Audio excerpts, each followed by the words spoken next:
So now, on the highest note, the last session of the event, last session of the day, and it is known as Share the Stage, and we are getting the OG of the Indian startup ecosystem, the OG entrepreneur, Mr. Sanjeev Bikhchandani. A big round of applause for him. And epitome of knowledge and investment in technology, Ms. Lathika Pai from Microsoft.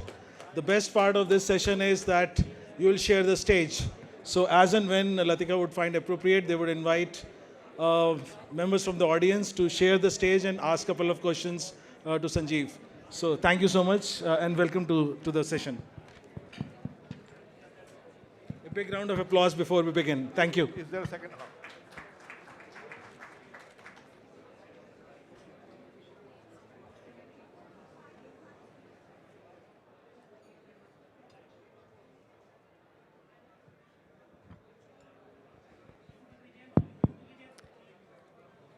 Good afternoon, everyone. And my name is Lathika Pai. I work at Microsoft. I also am on the board of TiE Delhi. So on behalf of TiE Delhi, thank you very much for making TiEcon such a huge success.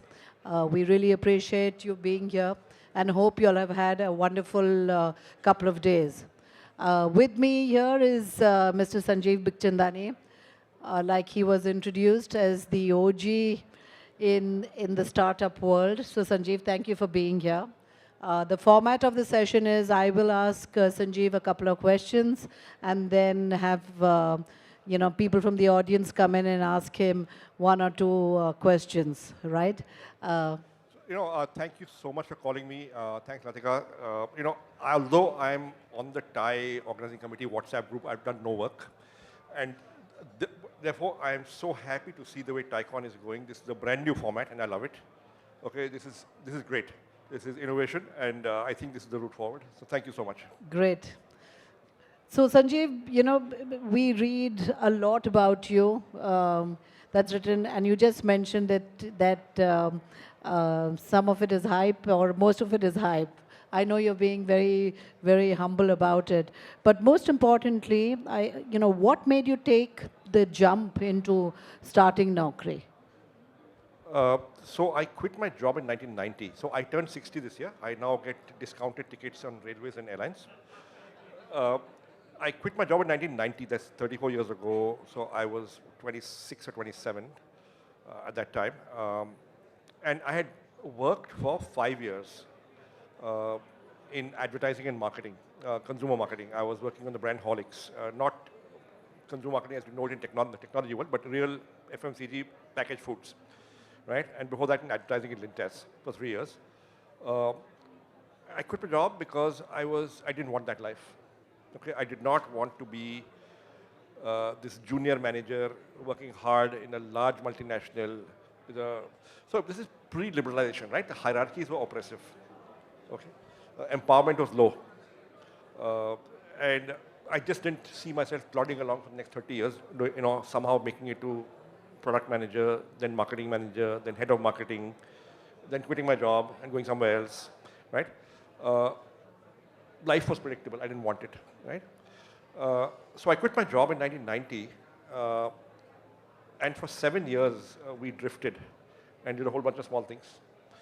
Salary surveys, databases, teaching, training, small-time research, small-time consulting, journalism, writing, whatever came my way to survive. And I did 20 small things. Not making much money. In fact, very often making no money, but surviving. But I was happy. I was happy because there was no internet, there was no mobile phones. I was not comparing my salary with those of my batchmates from IIM Ahmedabad, so I didn't know what they were earning. So therefore, I was not unhappy. And in '97, we launched Naukri as my 25th small idea. Right? At that time, there were only 14,000 internet accounts in the country. And idea was simple. We just got 29 newspapers and magazines from around the country that carried appointment ads. And we would rehash those appointment ads in our own words and put them up on the internet. And we called it Naukri. And traffic began to come. Once traffic began to come, we got inbound inquiries from companies saying, I've got 6 jobs, I've not advertised them. If I send them to you, will you put them up? And I said, yes, but you'll have to pay. So then slowly some revenue came, and that's how Naukri happened. So Naukri was a seemingly small idea we stumbled upon.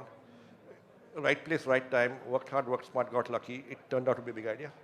But actually, for me, till then, I was very happy to run a small company, as long as it was breaking even, and hopefully at some point in time, I might be able to take out a salary. Although for 7 years, I was largely unsuccessful at taking a salary. When Naukri happened, around 99, 2 years after we launched Naukri, we were bootstrapping it, right? There was no venture capital in those days. We began to get inbound interest from venture capitalists saying, maybe please invest in your company.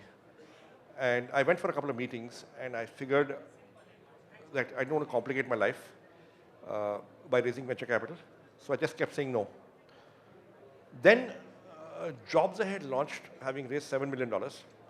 And that's when we were forced to go back into the market and raise venture capital. So we didn't really want to run a big company. We were very happy running a small company. Once we raise venture capital, of course, you make a commitment to your investors, so you have to make the company large. And that's how Naukri happens. Naukri was, I would say, a series of accidents, some serendipity, a lot of hard work, a lot of luck, and lots of very good people who did it. So in the 90s, I'm a product of the 90s graduating. How did you convince your parents that you want to, quote unquote, be the Rolling Stone, right? Vis-a-vis in a fabulous corporate job that you would have probably got because graduating from Stevens and IIM. So look, I think entrepreneurs need very supportive families, entrepreneurs in India especially, because if you're educated and you have a choice to work in a large corporation, in a multinational, at least in those days, today it's different, but at least in those days, people thought you were crazy. I think in the year 2000, 11 years out of IMA, I must have been financially the most unsuccessful person in my class at IMA, right? In fact, I'm told that my classmates would talk about me when I was not there, saying, what a nice guy, but he's really screwed up his career, right? What's he done? He could have been working in a great job in a great company, and for 10 years he's been drifting and not doing anything very much. But they didn't say it to my face, so I was okay, right? So look, entrepreneurs need very supportive families, even now, right? Where you have to put up with crazy working hours, you have to put up with ups and downs, you have to put up with the stress and tension, you have to put up with the the loneliness. So being an entrepreneur is a very lonely job, where only entrepreneurs know it, only founders know it. Only you know your fears and your apprehensions, and you don't know what's going to happen tomorrow. I remember for the first 9 or 10 years till we raised venture capital, every month, at the end of the month, by the 28th, we had no money in the bank, and we had to meet payroll in the next 7 days, right? And something or the other would happen, and some money would come in, and we managed. Always managed, but only just about. And only you know that uncertainty as a founder, right? And therefore, founders therefore need understanding and supportive families when they're going through that phase, especially when they could have been in a better job, and they chose this as an option. Thank you. Fast forward, we know that now Jeevan Sati, 99 acres, the Info Edge portfolio of companies have done extremely well. You also moved into investments, investing in startups. Is there one startup that you regret that you didn't invest in? So look, if you look at my anti-portfolio, right, it's crazy, okay? So I said no to Flipkart in the pre-Series A without even meeting the founders. So Ashish Gupta was a director on our board, and still is. He sent me this deck and said, this company is raising an angel round, would Info like to look at it? And I mana kar diya. I said no to Snapdeal twice at 28 million. I said no to Lenskart in the pre-Series A. I said no to Ola in the pre-Series A after meeting Bhavish, right? I said no to, I think, Big Basket, if I'm not wrong. I forget. मैंने बहुतों को मना किया है, right? Far too many, right? People still think we are good investors, okay? And, and I'm a bit baffled, but but the truth is, we've got two that really worked: Zomato and Policy Bazaar, and those have made our reputation. So the way I see it is that you shouldn't regret the ones you've missed.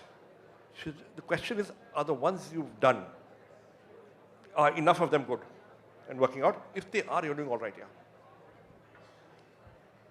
My next question is that as a investment theory, right now, what is the guidance that you are giving your team in terms of investment? So the guidance is the same as it always was, which is we only know one way to build a business, which is get revenue, get profit, right?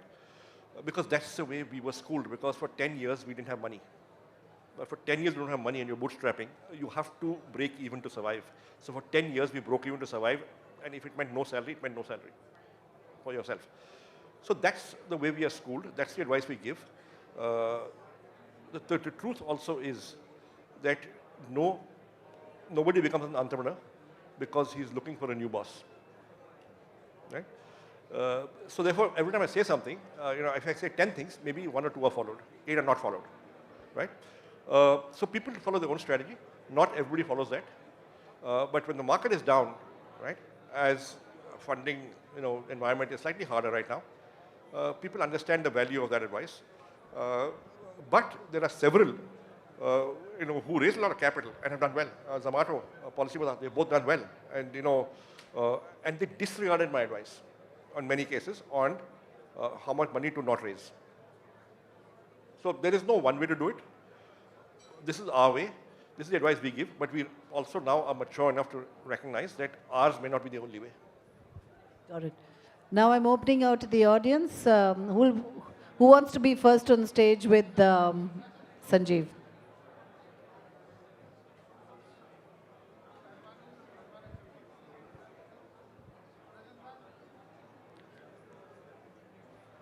Please introduce yourself. Can I say?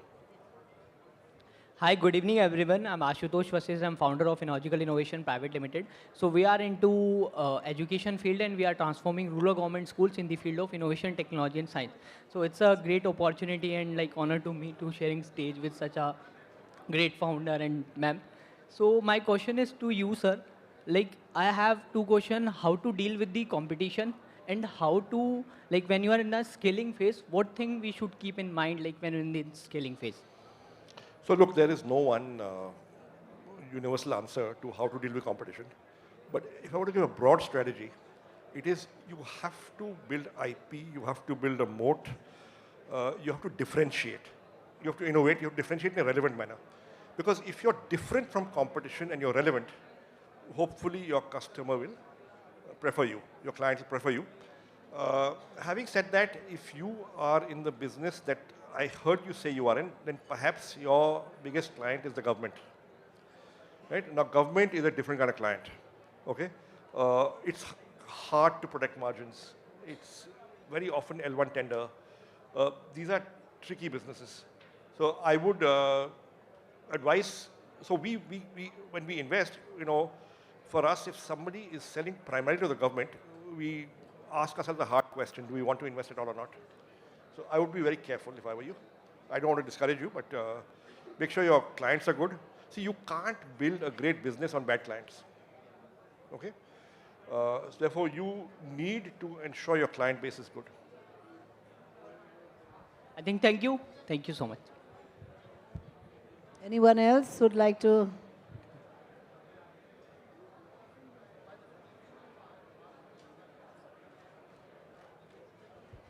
Hi, I'm Divas. I'm the founder of Quintino Labs. We are developing compact and portable energy solutions, and we're starting by building power banks for four-wheeler electric vehicles. So my question to you is, when it comes to deep tech investments, what is the investor outlook towards it? Because it's primarily pre-revenue, pre-profit. Then what are the checkboxes that you need to tick in order to raise money? So look, deep tech is an emerging field. We have a deep tech fund, so we know a little bit about it. But very often, the companies that you see are 3 years away from revenue, 5 years away from revenue, and therefore unpredictable. And also, there is technological obsolescence that may come, and somebody else may innovate and come. So these are tough bets. So you got to, I guess, somehow ensure that your product is relevant for some market segment, some customer segment, in a manner that is reasonably unique, right? And if you can get revenue, right, and a contract and get revenue, it's a big step forward. Right now, at the same time, I recognize that some deep tech products will take 7, 8, 9 years of R&D to get the product ready. Then you better find money and find ways to get that money. Yeah. Thank you. Thank you so much. Thank Thank you. I think that.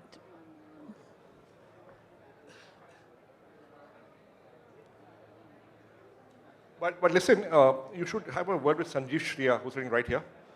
This is Sanjeev Shriya. He might be able to advise you. He does a lot of tech investing. Yes, first of all, a very good evening, sir, and a very good evening, ma'am. Pleasure to be here. So I have 2 questions very specifically. Right, one is that how would you suggest pre-revenue startups, in terms of dealing with the challenges that comes with respect to adoption, right? For example, you just mentioned that it's been about 10 years, while you were bootstrapping, and then No. I was bootstrapping 20 different ideas in sequence. Yes, exactly, right?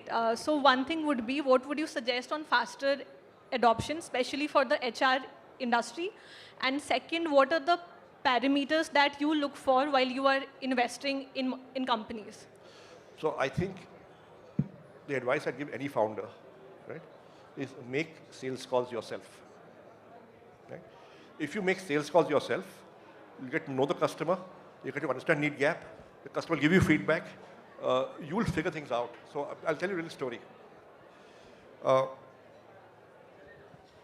So around, we raised money in April 2000.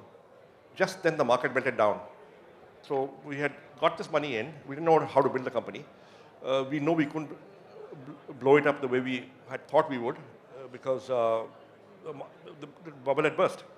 So we got lucky. Huh? We raised money 1 week before they went down. So we didn't have time to spend the money foolishly. So we just put in fixed deposit in the bank. We were scared. After bootstrapping for 10 years, you get scared of spending money. Right? That's what happened to us. Now, what we did do is Hitesh had just joined the company. And prior to that, we were selling by direct mail. Right? We'd send chittiya bhejte tham and say send us a check and send us the jobs, and we put up the jobs, and jobs would come in mail. Okay? And we would have data entry operators inputting them. Okay? So Hitesh ne kaha ki, yaar, we are selling direct mail.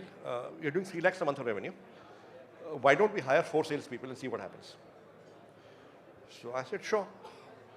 So he went and hired 4 salespeople just to go to companies, HR manager, and say, "Ye, please try kariye."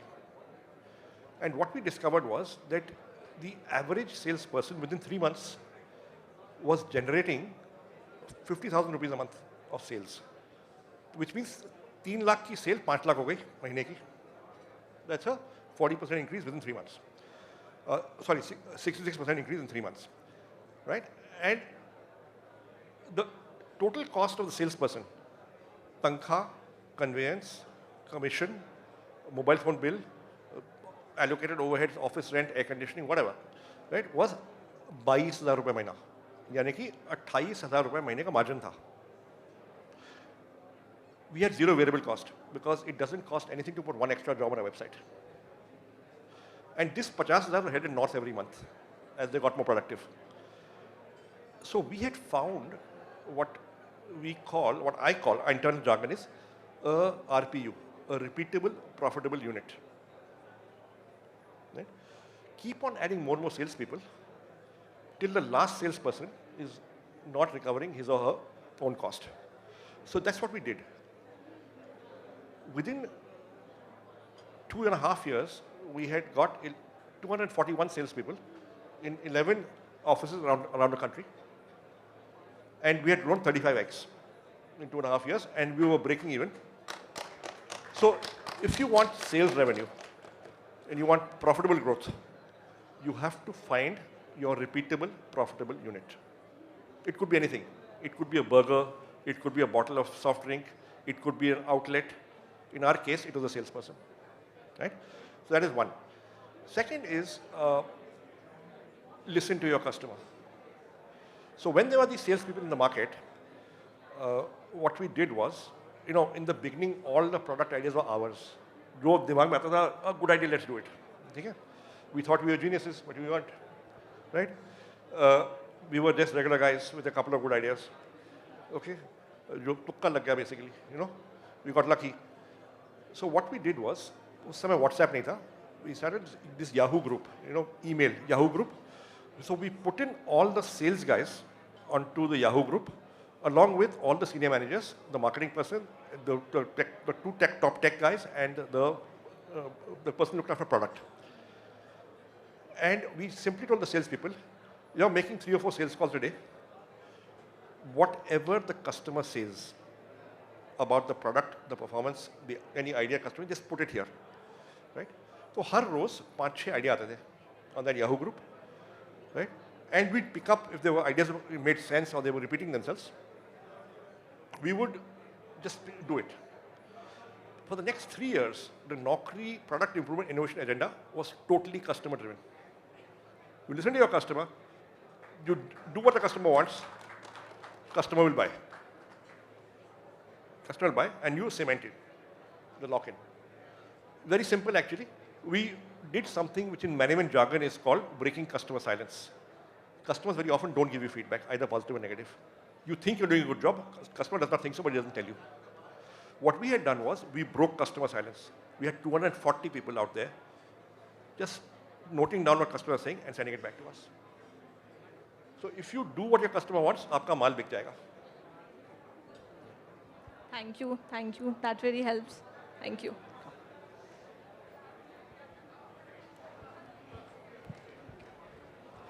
Yeah, thanks for this opportunity. I'm Prasad. You've been an investor and an entrepreneur. So in the 90s, as an entrepreneur, you started internet. Of course, manufacturing was also there back then. 2000s was also internet. 2010s were apps. If you were to start something now in a sector that you can scale throughout India, consumer or B2B, which sector would you choose? So we don't choose sectors. We choose entrepreneurs, founders, and companies. And what we do is, we have a team of 15 people. They end up talking to, viewing, studying, meeting, maybe 1,000 companies a quarter, 1,000 startups a quarter. हम उस 1,000 में से 3-4 में invest करते हैं, right? So we rely on not our imagination, we rely on the imagination of those 1,000 people we meet every quarter, right? And if अगर कुछ चमक गया, right, हम कर देते हैं. तो Zomato was like that. Zomato used to call Foodie Bay, and both Hitesh and I were users. And one day Hitesh told me, how come you haven't thought of investing in this company? And I said, yeah, why not? It never occurred to me. So I I went to Network Solutions and did a Whois search of who owns the domain name Foodie Bay, and I found admin contact Deepinder Goyal. Then I did a Google search on Deepinder Goyal, found an email ID somewhere, and I sent him a cold email. Okay? So, if you'd ask me what sector, I would never have identified the restaurant listing sector. It was not a sector, yeah. It was just one company, right, doing it. So, if you're going to invest, if you're going to create a new category, or if you're going to invest behind category creating entrepreneurs, you don't look at sectors, you look at entrepreneurs and their ideas. Thank you.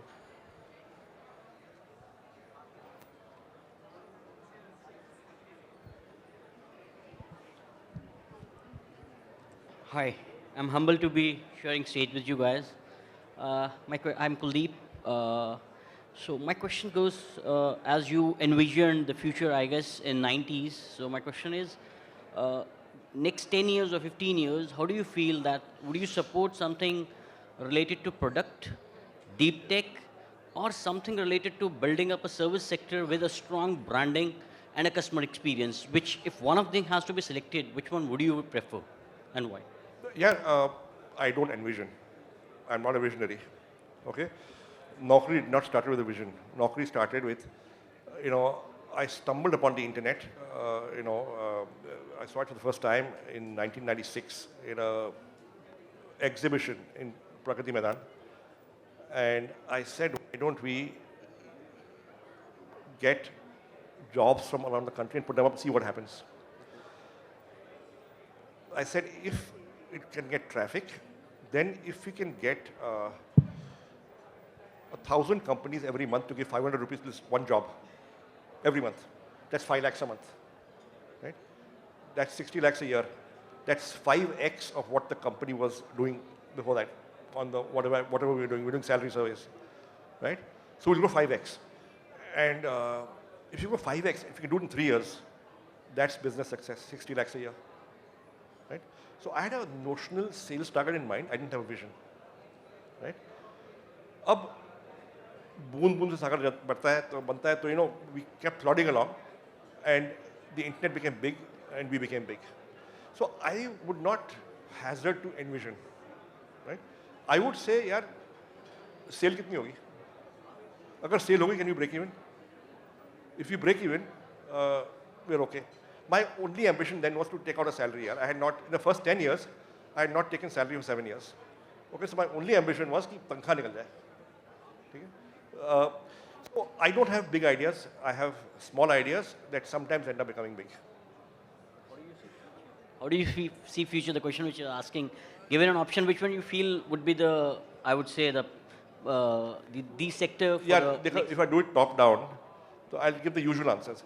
Health tech is big, fintech is big, mobility is big, EVs are big, AI is big, deep tech, shayad ho jaye, I'll give you those answers. It doesn't mean a thing. You got to look at individual companies, founders' ideas, and see kya chalega, ye chalega, nahi chalega. Can Deepinder Goyal build a large company? That's a decision we took in 2010 when we met him the first time. And we said, we don't know, but maybe he might. If I look at the, मैं एक दो और कहानी सुनाता हूँ. So in late '99, I was trying to raise venture capital. Okay, bubble time. I didn't hire a banker. I didn't hire a lawyer. I just went out myself, and I met 4 investors and got 3 term sheets. Bubble time. Okay. The 4th guy met me and said, "यार तू बढ़िया बोलता है. You are a good Selu. लेकिन I will not invest." And I said, "Why not?" So he said, "देखो, what is the total size of the appointment advertising market in print?" I said, "होगा 400 crore." What is the price difference between a job listing on Naukri and an ad in Times of India? I said, 1 is to 1,000, 1 is to 5,000.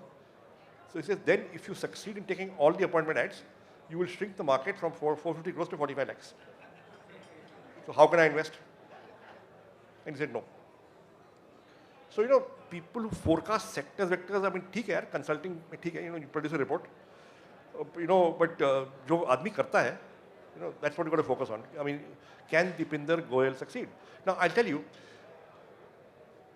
So I like the guys, I like the idea, I found the product useful, I was using it, Hitesh was using it, and they wanted $1 million, 4.5 crores, okay? We had 200 crores to invest. So I said, yeah, 2%, it's not a big risk. You know what the feedback I got from the board was? Sanjeev, how many cities have got restaurants where you need a directory? 15-20 होंगे India में. अच्छा, so कितने restaurant होंगे? 10-20 हज़ार होंगे. अच्छा, so these are all mom and pop operations. इनका कोई marketing budget है नहीं. So you're trying to create revenue out of a budget that does not exist. So you're asking people to create a budget for you. So yaar, Sanjeev, this company would be 20 crore top line maximum, 40 crore top line maximum. So if I had done a rational analysis of the sector, शायद हम उसी नतीजे पहुंचे. So we invest bottom up, not top down, for that reason. Thank you. Thank you. I'm going to end with the last question because we're running out of time. Gen AI, I have to say it, being part of Microsoft, right? What is your sector view? What do you see as the, what does India have to look forward to as a result of all the advances in Gen AI? So look, hard to predict. It's obviously already having an impact. But if you tell me precisely this will happen 5 years from now and precisely that will happen 10 years from now, I cannot say. But all I know, it is so important, it is so groundbreaking, it is so transformational that you've got to be in there. And you'll figure out as you go along. At Naukri, we have 16 projects based on Gen AI going on right now. Some will succeed, some will fail, but people will learn. We'll build a capability. Hopefully some will succeed and make a difference. So on Gen AI, I'd say, we've got a number of smart people on our board.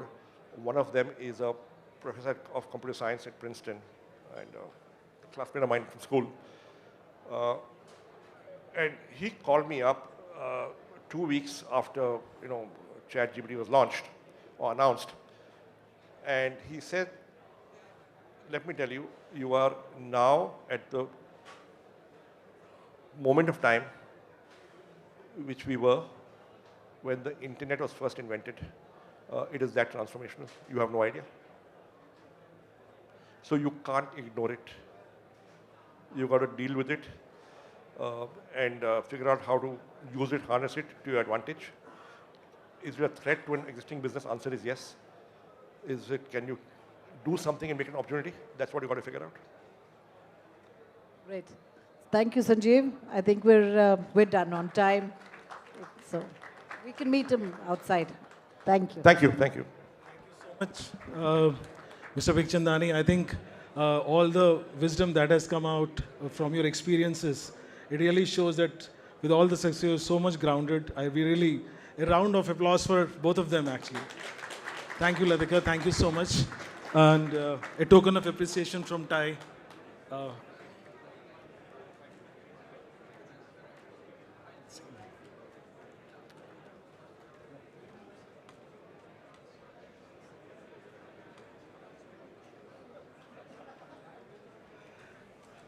So with this, I think we must thank TiE team, our sponsors, media partners, community partners, platinum partners and gold partners, Microsoft, Avas, and Maruti Suzuki. And with this, we close this event. And thank you so much for your time, presence, and the value addition through giving this entire event a huge excitement. Thank you. Thank you, TiE.